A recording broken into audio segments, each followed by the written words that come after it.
Quarter before the top of the hour, a Fox News alert. The Labor Department just released brand new weekly jobless numbers.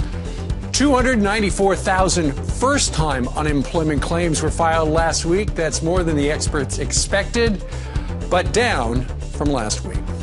All right, Elizabeth, over to you. Thank you, Steve.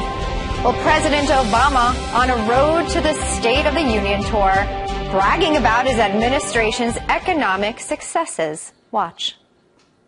There is no doubt, thanks to the steps that we took early on to rescue our economy and to rebuild it on a new foundation, we are entering into the new year with new confidence that America is coming back.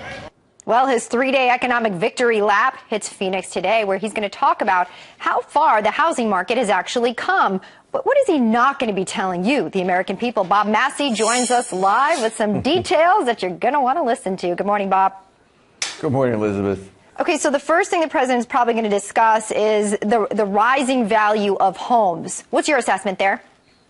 Well, I mean, home values have done okay this, last 6 to 8 months. It's undeniable that in certain parts of the country. The problem is what's going to happen now. And one of the issues I want to talk about real quick is, the last couple of years, investors have put a lot of money into buying homes.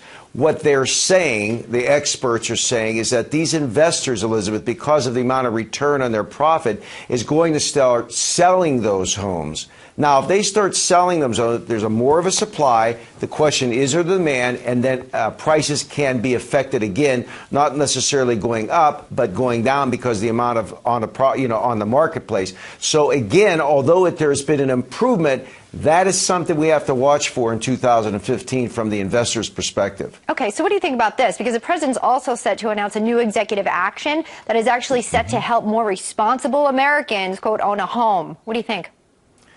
Well, look, Fannie and Freddie have said they're going to make it easier to get into homes, 3% down, so they've made some regulations. Here's the problem. Even though the unemployment rate has gone down, which is a good thing, the question always in any purchase is income.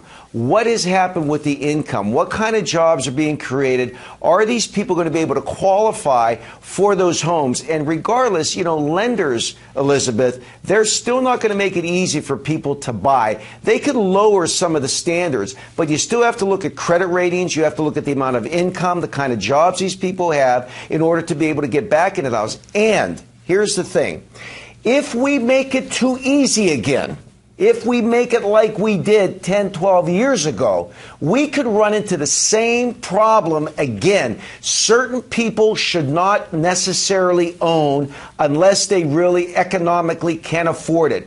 Don't make it too easy again, because we could be looking at another relapse in a few years. That's my biggest concern. Gosh, I wish we could just run you over and over again when the president is speaking, so that those words of sensibility can sink into Americans out there who might be listening to the president thinking this is their chance, but just getting into some trouble. Bob Massey, thank you for the wisdom.